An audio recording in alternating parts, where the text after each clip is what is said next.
Today we have Dr. Marshall Bowles. He's coming to us from LUMCON, which is Louisiana University's Marine Consortium. So our neighbors just next door. He received his Bachelor of Science at James Madison University in Integrated Science and Technology, and then his master's at Duke University in Water and Air Resources, and his PhD in Marine Biogeochemistry at University of Georgia. And I've known Marshall for quite some time. Our research has overlapped in some ways, but it has also been quite different in other ways. Let's see, today's going to be talking to us about microbes across the marine subsurface, and then bring that closer to home by giving examples of it in our bayous. Thank you, Marshall. Yeah, thanks for the invitation. And I really regret that I can't be there to see everyone in person and see your institute, but maybe next year. So yeah, I'm going to talk about microbes across the marine subsurface. Can everyone hear me okay? I guess I say yes. All right. Yes, you can, it sounds great. Okay. So I'm going to be talking about microbes across the marine subsurface, and then at the end, I'll give a couple of examples of work that I've started here at LUMCON. And I like starting this picture. I mean, it's a beautiful picture to start things with, but you can actually tell a lot about the ocean and what's going on 4 kilometers below the ocean surface in the sediments by looking from space. And we'll talk about that later. But it's pretty remarkable as a picture and as an idea that you can get so much information from this kind of view. The outline of the talk, you know, I'm patching together some pretty disjointed topics. It might make your head spin, but I try to smooth things over. I'm starting with the basics of microbes, a little bit of an introduction. Then I'll get into some work I've done on microbial activity in deep sea sediments and potential limitations of that. Then go on to microbes in deep sea sediments throughout geologic time. So we're looking back millions of years, thinking about how many cells they were and a little bit about the diversity of the cells. And then a pet project of mine that kind of bridges us into more of the coastal work and towards the bayou is called I jokingly call it Big Worm. I call it the biogeochemical theory of worms, just jokingly, but hope you'll enjoy that one as well.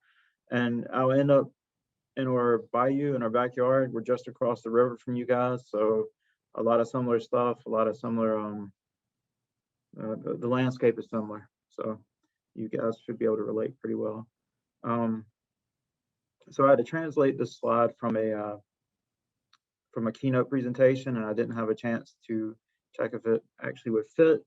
So there might be some spots that are a little off like this one. So this is microbes, the basics. This is where we start things at. I want to explain to you what a cell kind of looks like, what it needs here. Cells are pretty small. They're at about 14 femtograms carbon. That's 10 to the negative 15th grams. So it's really, really tiny. They have physical and chemical requirements to live and to build their cellular materials, their biomolecular machinery. If you break apart a cell, it's roughly comprised mostly of amino acids, followed by nucleotides, and then lesser amounts of amines and saccharides. So the cell has to build this stuff, they need energy. So to get that energy, they respire. Some, like us, take in oxygen, others take in other elements, other compounds like sulfate or nitrate. So they break down these molecules, respire them to create energy, just as we do, and this helps them build this cellular machinery. And this is a topic we're going to come back to when we start thinking about what limits activity. But we're going to be talking about specifically in the deep subsurface. So this is really deep in cores that are drilled all across the world. And we have these geochemical profiles we form here on the right. I don't know if you can see my arrow. No, probably not. So if you look on the right, we have depth going down, that's depth down in core, and then we have concentration. These are relative concentrations to give you an idea. So you see oxygen is rapidly going down at the top of the model core here. That's because it's being respired. So we know that's occurring in this particular setting. So that's a sign that the cells are using that oxygen for energy, and they're building their molecular machinery that way. So how do we look at the chemistry and microbial activity of these cores? So the chemistry is pretty basic. One of the things we look at often is methane and sulfate, and we'll extract pore water from these deep sediments, sometimes using a really high pressure hydraulic press to get the water out, because there's often so very little once you get deep in the core. You see the two profiles here, the depth meters below seafloor. You can see with this one, we're going down to 400 meters. And there's a number of profiles here, and they're all different cores. But you'll see methane is more prominent at depth, and it goes away as you get to the surface. That's because it's being oxidized. It's produced at depth and being oxidized at the surface. Sulfate is the right panel in millimolar, and you can see that goes away with depth. The sulfate's being reduced. There are ways that we calculate this rate, the rates of activity. There are several actually, depending on the process and what we know about the system. We're going to talk a little bit about both. I'm going to show data from both of these ways. First is you can do it mathematically. You can constrain how fast sedimentation rates are, how fast diffusion is, and then you can estimate what the reaction rate is. That's one way we can go about doing it. Next, we can use a more direct method, and that's radio tracers. So we can use 35 labeled sulfate and track its conversion into 35S labeled sulfide. So there's different ways we can assay this microbial activity. And another fundamental question we always have to think about is the cells. We need to know how many are there, and in the most general sense, how many total cells are there, without looking more specifically at function or process. And that's a more challenging task than it would sound like. But over the years, people have developed better and better methods for getting good counts.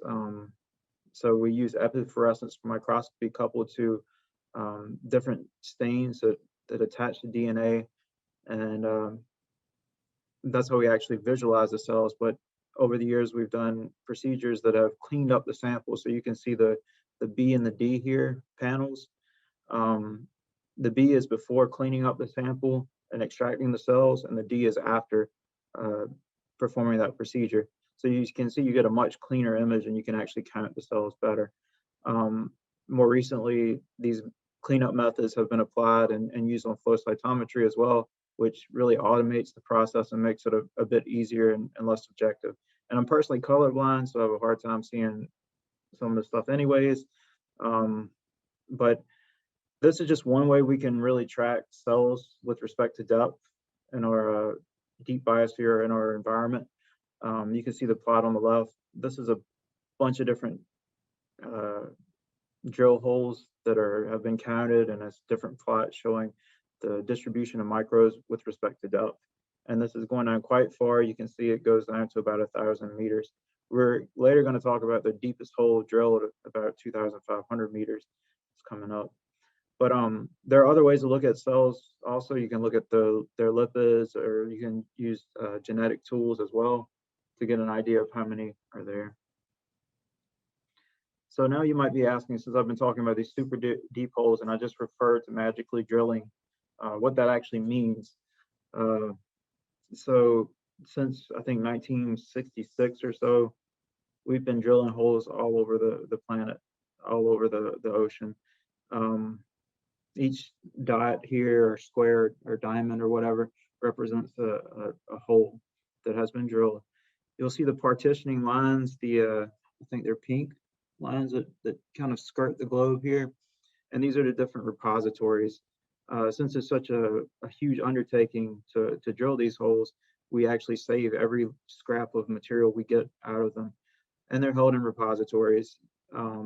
There's one here in Texas. There's one in Bremen, Germany, which is where I was a postdoc. If you look at the figure on the bottom on the right with all the stacks of cores, that is actually that is the Bremen core repository, and my office was actually directly above that repository when I was a postdoc there. So anyways, ODP cores, drilling, drill ships. Scientists go out for about 2 months or so at sea, and they spend time on the ships drilling and collect all of this data, a lot of it while shipboard even. So that's how we get samples. That gives you a brief idea of that. So now let's answer a very basic question. How many microbes live in the subsurface?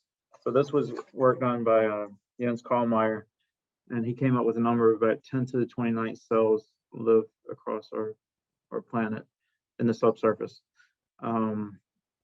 This is a huge number, a lot of zeros. It decreases the old estimate a little bit, but the techniques used by Kallmeyer were really good at spatially integrating all the variables that affect biomass, particularly carbon as sedimentation rate in this case. And that's a number we'll come back to. And it was a good starting point for this whole push to look at things globally and really spatially integrate variables that influence your parameters of interest. So as you get deeper, you'll notice in the previous slide, sorry to give you a head rush there, you'll see in the plot that the cell concentrations go down 2 or 3 orders of magnitude by the time you're even only 20 meters below sea surface. So what controls that? What limits that life as you go down with depth? And there's different ways to think about life and life strategies as a cell is living in the environment. This is a plot from Price and Sowers that kind of accumulates a lot of different metabolic rates and estimates what is going on, whether the rate is so high that they can perform growth, whether they're performing maintenance, the cells that is. Or you'll notice this other one, aspartic acid racemization. So that's when you flip from a L to a D, aspartic acid molecule. And that means that it should not theoretically be viable in cells or in proteins because it's the wrong configuration. And we'll harp on that a bit later, because there's some good evidence that factor alone is what might control the decrease in cells with respect to depth in these deep holes. This is from the deepest sediment core ever drilled. This was about 2,500 meters, or 2,450 meters we made or so. Sediment depth is on the y-axis, and you have various on the x-axis. You have rates of biomolecular damage. You have temperature and cell counts. The cell counts are the black dots on the right, and you can see that that's the global regression of cells from the Pacific margin, because this site was in the Pacific margin. And you can see once you get to right around 1,100 meters or so, that the cell numbers really drop off. These are quite small cell numbers in comparison to the trend line. And it just so happens, if you look at biomolecular damage, like aspartic acid racemization, those processes are really ramping up where you see the decrease in cells.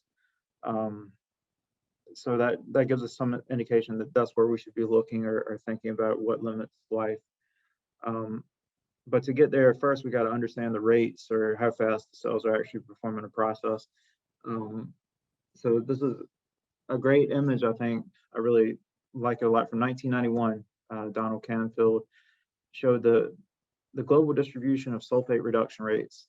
And it's black and white, but it's really cool. It shows some neat trends that are absolutely still hold true to this day.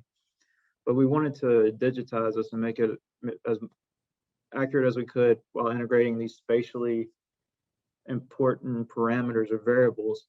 But what really drives the sulfate reduction was the first thing we had to ask ourselves.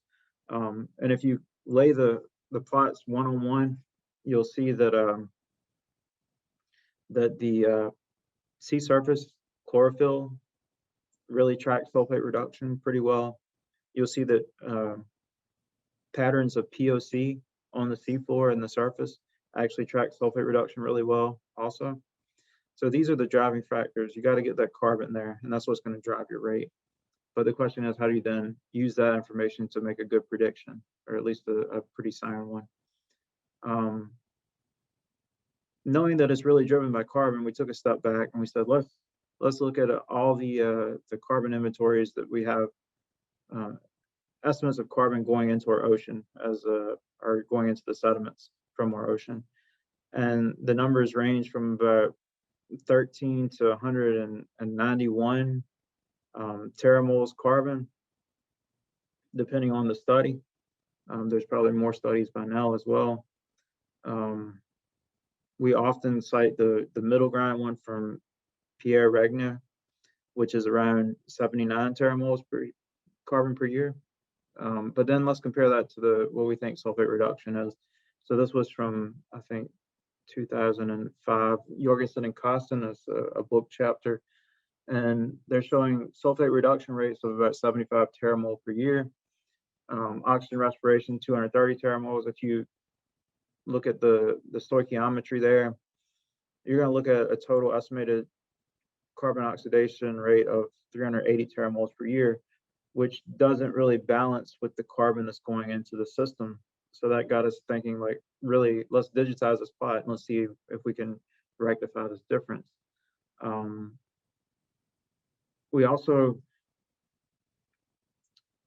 wanted to see if, look at another way to see if we're actually thinking about this right.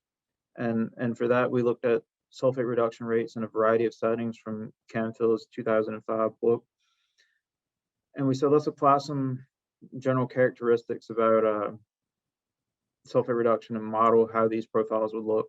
And we were getting these really shallow, so this is a model core on the right.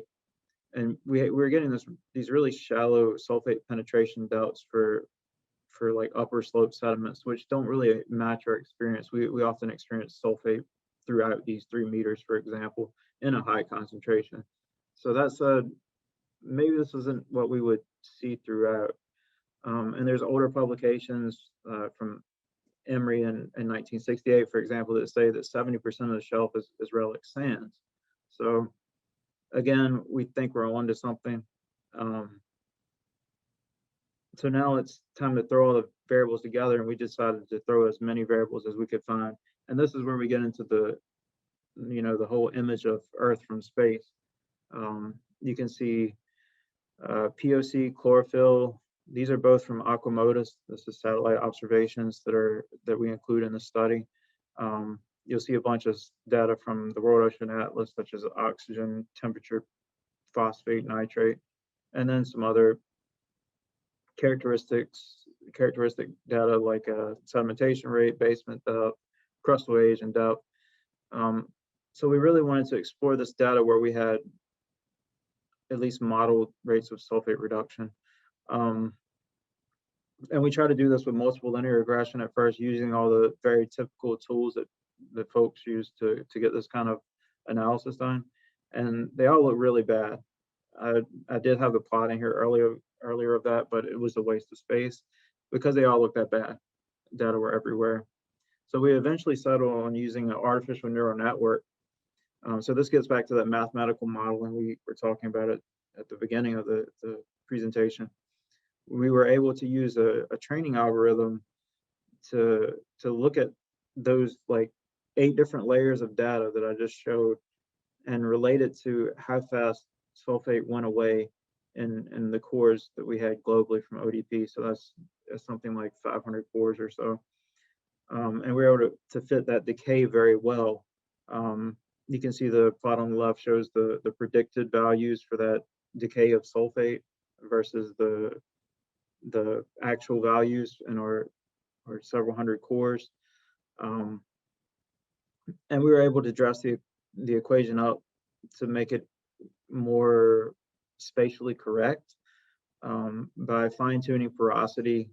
We looked at a bunch of sites to attenuate porosity as realistically as we could. We had diffusion coefficients that were based on geochemical gradients, and we performed our own little analysis on sedimentation rates and generated our own relationship for it, to really make this as accurate as we could. The results were interesting. The global sulfate reduction rate went down to about 11 teramoles. The global carbon burial from Regnier and Dunn, so these are two higher end estimates, were 79 and 191 teramoles carbon per year. So suggesting somewhere between 12 and 28% of the carbon flux is mineralized with sulfate reduction. But we want to take it a step further. So we have this nice plot, which is the upper plot, the very psychedelic looking plot actually. That's the sulfate reduction rates. The plot below is the Kohlmeyer that we showed earlier. We had this idea that we could combine the two and create a cell-specific rate. And we show this in the paper as well. So we're combining depth on the right, depth-dependent sulfate reduction rates, and we're combining cell counts to produce a sulfate reduction rate per cell. And the plot in the middle here is that actual data. It comes from a panel in that very paper. But we weren't really satisfied with it. I mean, we're satisfied enough, it's published, but we wanted to see, like, what does that mean? If we're operating at 10 to the negative fifth femtomoles per cell per day, is an incredibly small number. On top of that, there are very few cell-specific rate measurements, and there's no real obvious trends in those data either.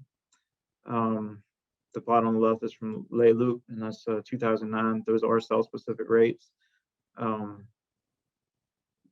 But we wanted to see, as you get more deep, like deeper in sediments, what happens to the cell? Like, what is the biomolecular trend, or is it that biomolecular damage that actually causes cells to, you know, sputter and stop performing their metabolism?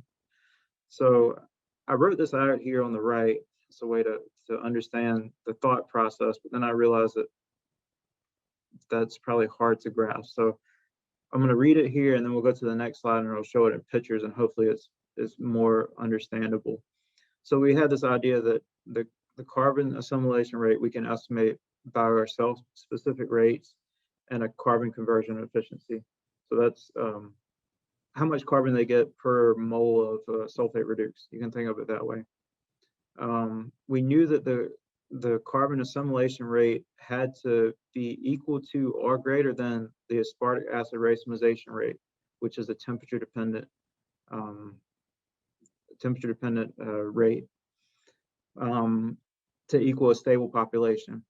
If you had a situation where the carbon assimilation rate was less than aspartic acid racemization rate, then you should have a declining population, because those proteins or the cells could experience this flip from L to D aspartic acid and become potentially less viable.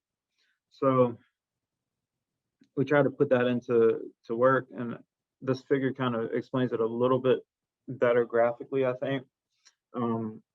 Again, the cell is taking in here, I just drew in, is taking in sulfate and acetate at some rate and producing sulfide and CO2, and then at the same time is taking in carbon assimilation here, and you'll have D-aspartic acid going out of the cell.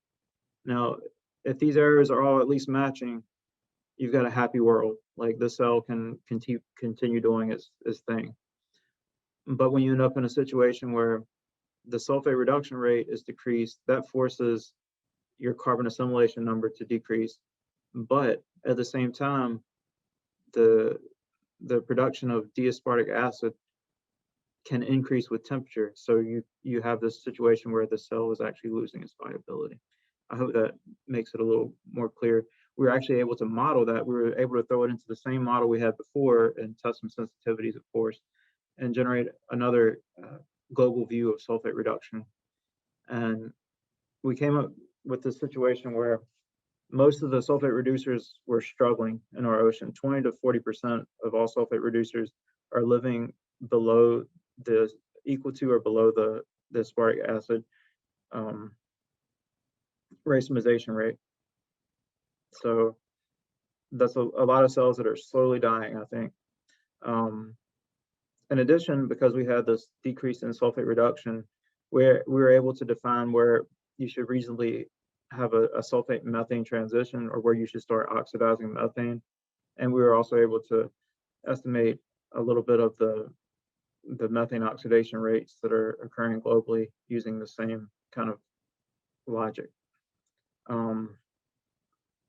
So, and then as a side note, because it's pretty ridiculous, there are also zombie cells. I don't know what else to call them.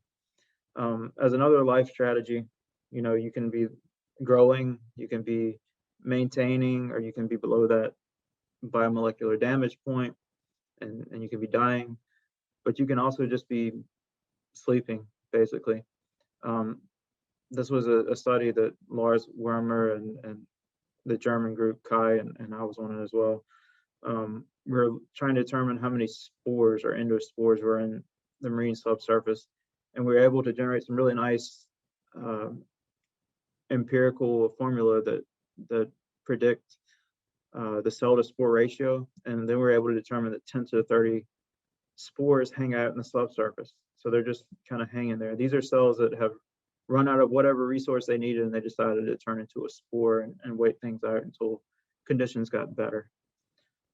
10 to the 30th is 1 order of magnitude more than the vegetative cells, or the living cells in the seafloor. So that's a pretty remarkable number. The figure on the right is giving you an idea of what the spore looks like. And we did these measurements by using dipicolinic acid, which is pretty characteristic molecule or biomarker for spores. So that's the zombie cell part of things. So I always like showing the slide. It's an abrupt change, so it always causes a laugh because it's Jurassic Park. So it hides how disjointed this is normally. Have microbial abundances changed through geologic time? This was an interesting data mining and thought experiment, and I'm going to walk you through the ideas behind it now. First, the problems with it. Cells are mostly soft. They only have 14 femtograms of carbon. They're not going to leave behind bones like T-Rex, 1,100 kilograms of carbon, for example. They do leave behind some molecular fossils as lipids or biomarkers, but it's hard to then track or convert what the actual biomass was when it was deposited because of diagenesis. So we want to answer this question of what do these microbial abundances look like through time. And luckily, the group out of Australia called Earth Bites has these wonderful maps, and I would love if this worked, actually. They have these fantastic maps or globes that basically depict how the plates, tectonic plates, have moved throughout geologic time. And they have them at high resolution, and they have, you know, basically all the variables that we need to redo what Jens Kallmeyer did to predict biomass in the present day. So we applied that very same model, okay, to the Jens Kallmeyer data, and we were able to predict how many cells there were in our ocean in the present day. You can see here, I'm just showing you a few examples, 230 million years ago. At the top, 140, 50, and 0. And you can see as the continental alignment has changed, the number of cells has changed. And we summarize that here as the grand total number of cells. These plots don't have continental shelves completely, or the coastal regions completely well defined. So the number overall is a little bit lower than Jens Kollmeyer, but we find it acceptable in terms of it's a relative change. And if you look back about 230 million years ago, there were about half the cells that there are today. And then there's been a steady increase, and there was a pretty good bump around 50 million years ago. So the cell numbers have gone up through time. And this kind of makes sense because we went from 230 million years ago, almost Pangea, to breaking up, and you have more exposed continental perimeter. And that gives you more weathering, more nutrients into the ocean.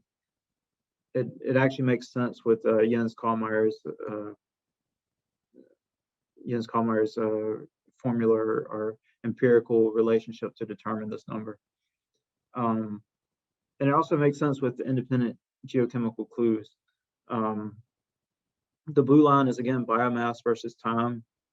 I think it was teal green, maybe. That's going to be your percent oxygen in the atmosphere. That's from old Burner publication. You can see they kind of track pretty well. And this makes sense because to build oxygen in our atmosphere, we have to actually bury carbon in the deep subsurface. And if you add more carbon to the subsurface, you can add more cells. So it kind of makes sense in that way. That gives us some reassurance in our data. But again, you have this weird kink around 50 million years, which makes you wonder what's going on at that point. But we also want to think about it in a greater picture. And this is probably not the correct way to do this, but we want to determine what does that mean if your population basically doubles of cells in 200 million years. So in a very naive way, we just looked at the law of scales produced by Losey and Lennon here, this trend line, and try to determine how many new species might have developed over that time. It's probably a completely hokey exercise, but it was interesting nonetheless, and it suggested 10 to the 10th new species over that time, which is absolutely fantastic. But who knows if it's right. But there are ways to look at it more directly, and this is something that I looked at with colleagues, Josh Ladow at Berkeley, he's at Lawrence, and Rick Caldwell. And this is actually data from the Census of Deep Life. This actually contains some of Brandy's data. And this was all Josh's baby, and I don't pretend to understand all of it just yet. I'll talk about my contribution in more detail. He was looking at the species diversity as the sites moved across the globe from which they were sampled. And here you have warm and cool colors or more and less recent locations, so you can track the movement that way.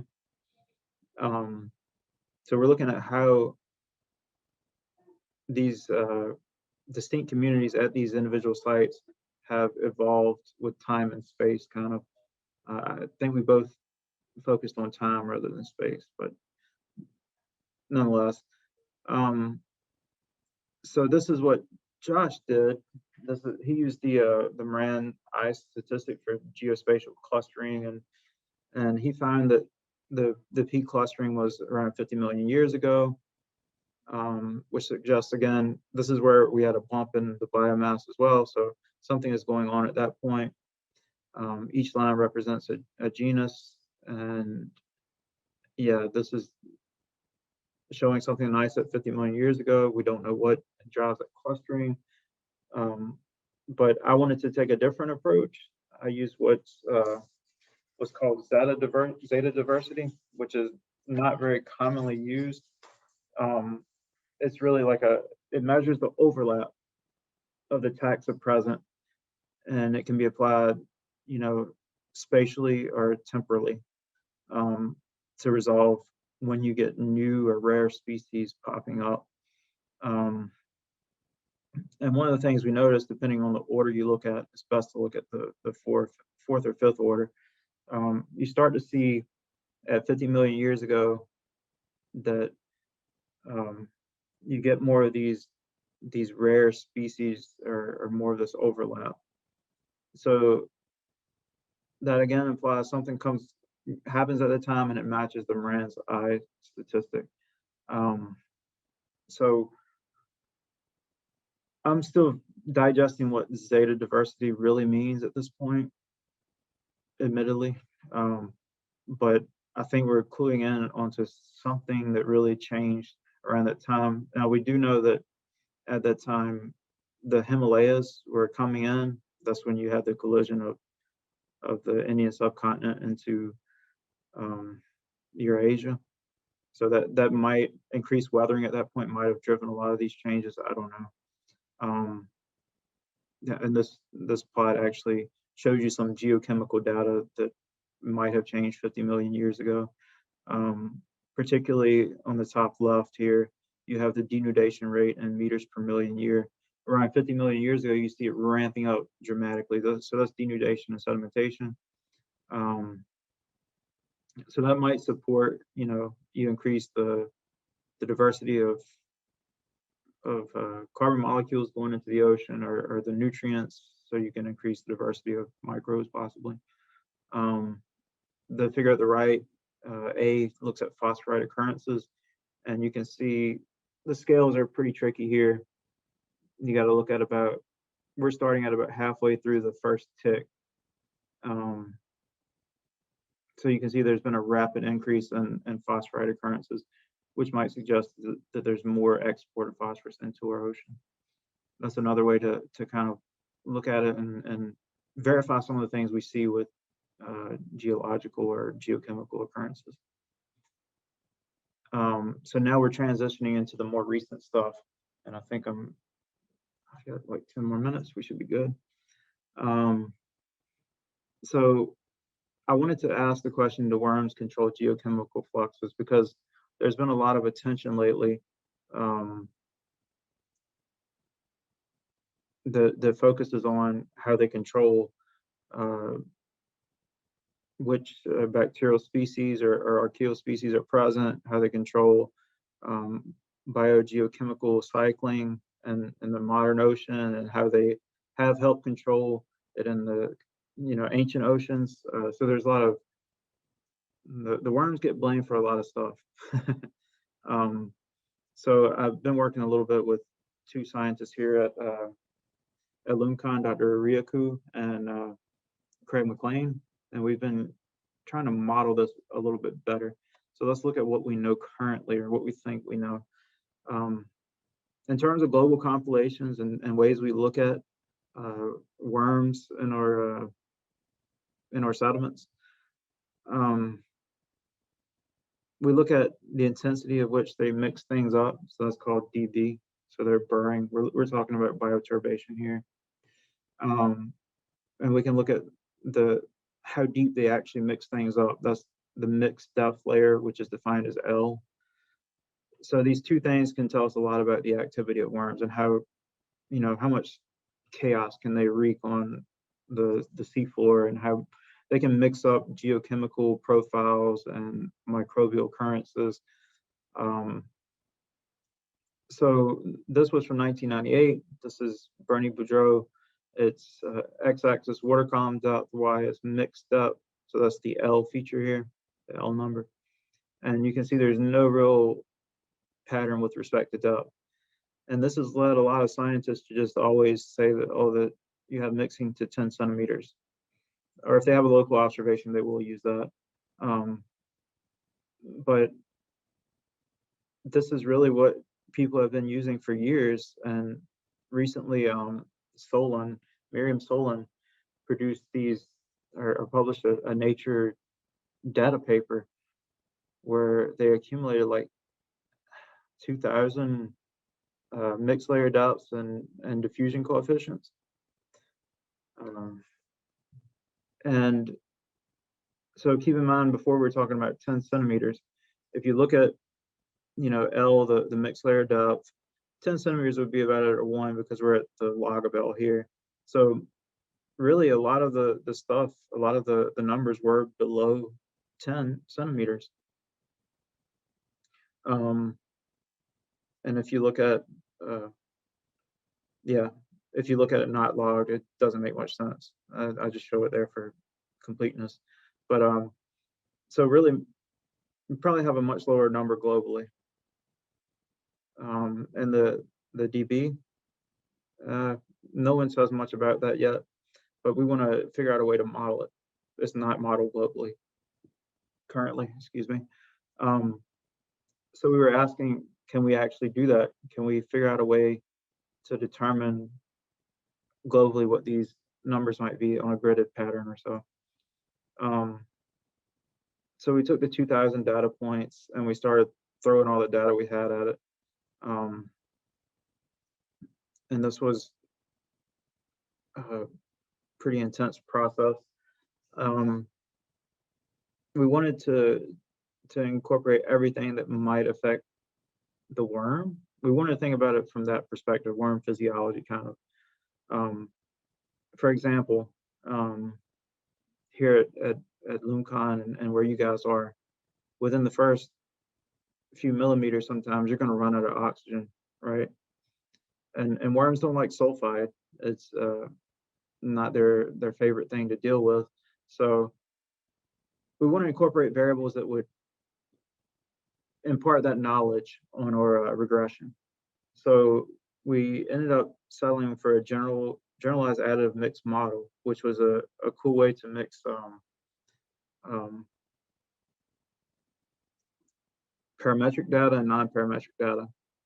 And we threw a bunch of stuff at it, river distance, in fauna, biomass, bottom temperature, bottom oxygen. So then we have this oxygen penetration minus sulfate methane transition zone depth. So that's kind of a marker for when that sulfide comes in. Oxygen consumption, again, a marker for when you run out of oxygen, then you can produce sulfide. So we're trying to track these really important variables, and we actually got really good fits when we did this, and we were able to generate these global maps for the first time that can be used in models to predict the activity and mixed layer depth of worms.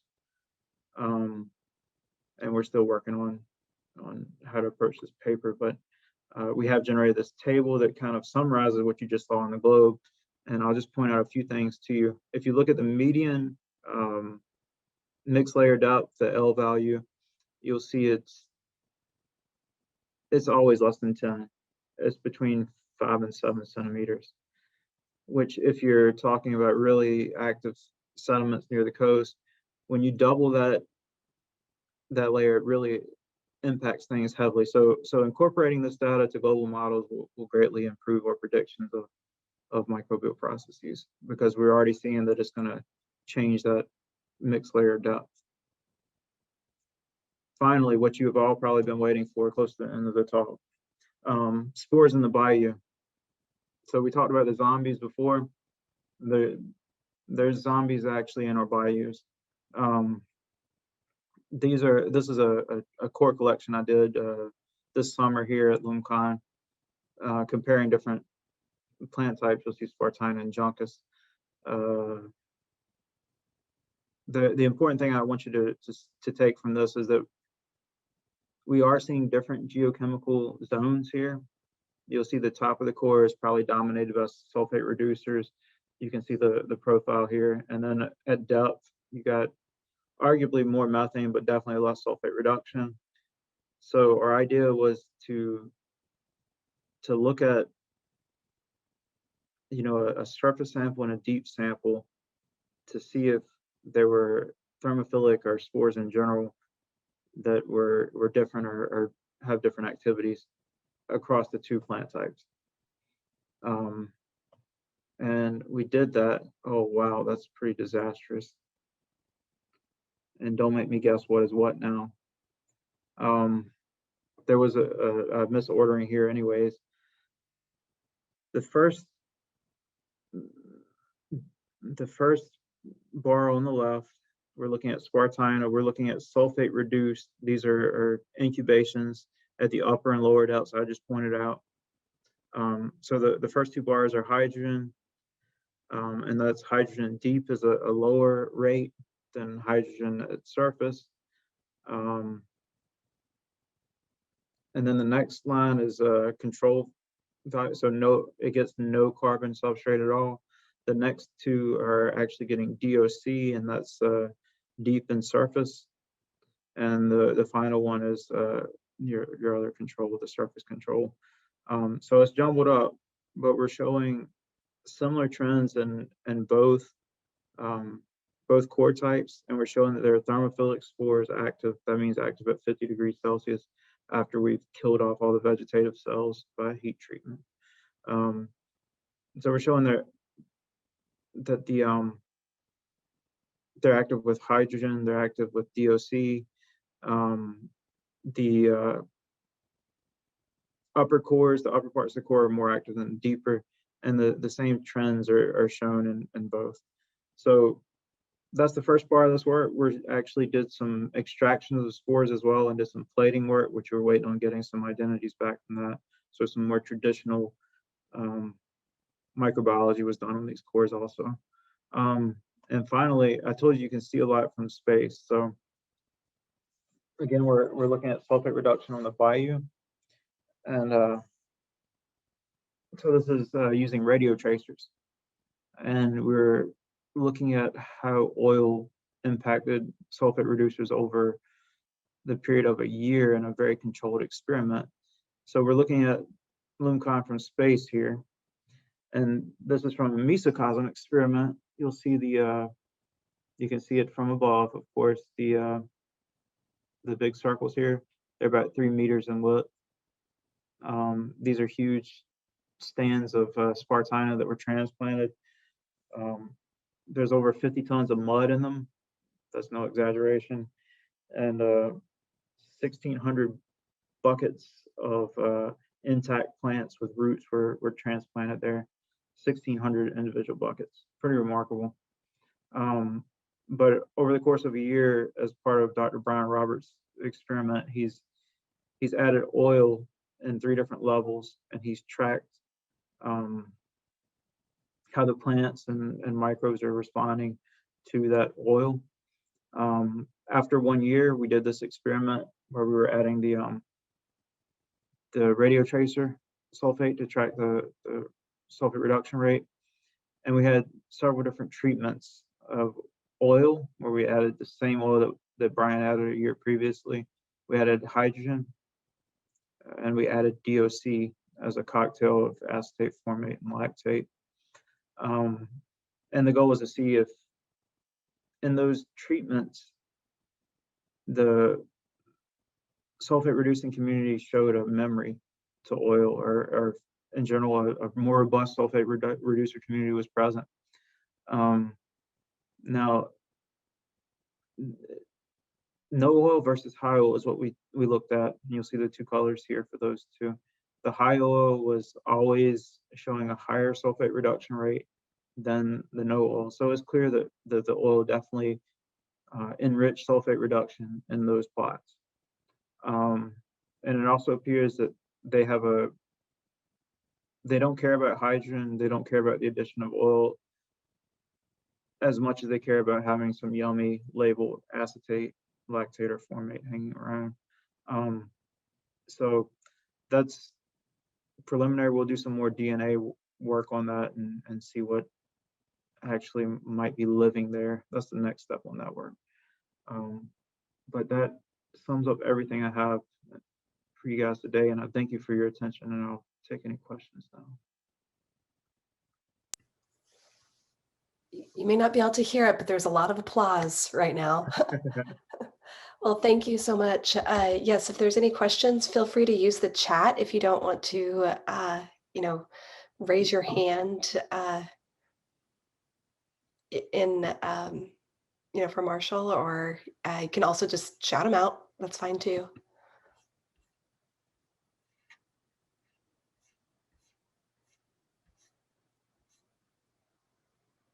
I have a question that kind of came up within, among the students today, that we talked about your paper from 2014, your science paper. And they pointed out that there's, 199 samples, which I know from our perspective, that's a pretty great, number for trying to, for deep biosphere samples and data sets. Was that difficult in trying to train your data on 199 samples and using a neural network for that? So the first thing we did was kind of start with, the full, like, almost 500, and then we had to whittle it down from there. So we could actually automate that. In Python, we were able to rip through all those pretty quickly and fit a curve. And then with that curve fitting information that passed the quality control, which was probably around 200, I guess it was. You reminded me, actually. We were then able to crank that into the training algorithm. It wasn't incredibly difficult, but we had to understand this was a big data approach. That's what you use these training algorithms for. And even though we use the big data approach, we actually had the lower side of information. So you run the risk of doing an overfitting.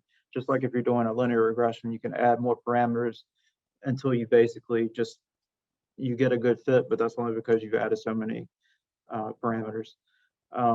So you have the same thing with a neural network. So we had to be careful in training that we did not force an overfit. There was a way to do that. We did some bootstrapping experiments where we added basically the neural network equivalent of more parameters, which are nodes. So these are like independent units that are adjusting the fit. The more you add, the better fit you get.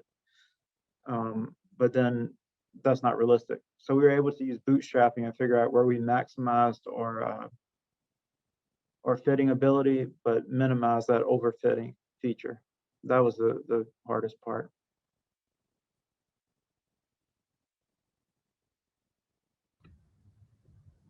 Are there other questions?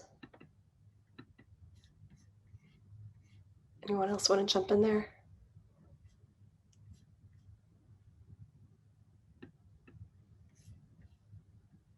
Do you see yourself revisiting that or updating that modeling effort?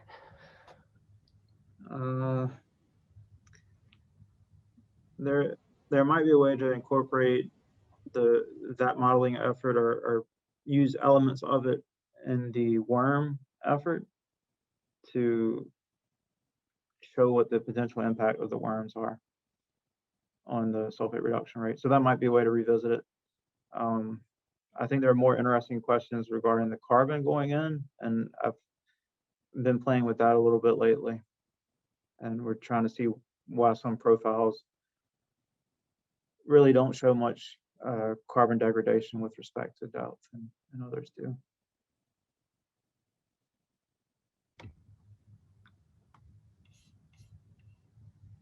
Fantastic. Well, thank you for presenting, and we do hope that you get a chance to come down here, especially after COVID ends or maybe gets under control. Yeah, me too. I look forward to seeing you all. All right. Thanks for coming. Thank you. Bye.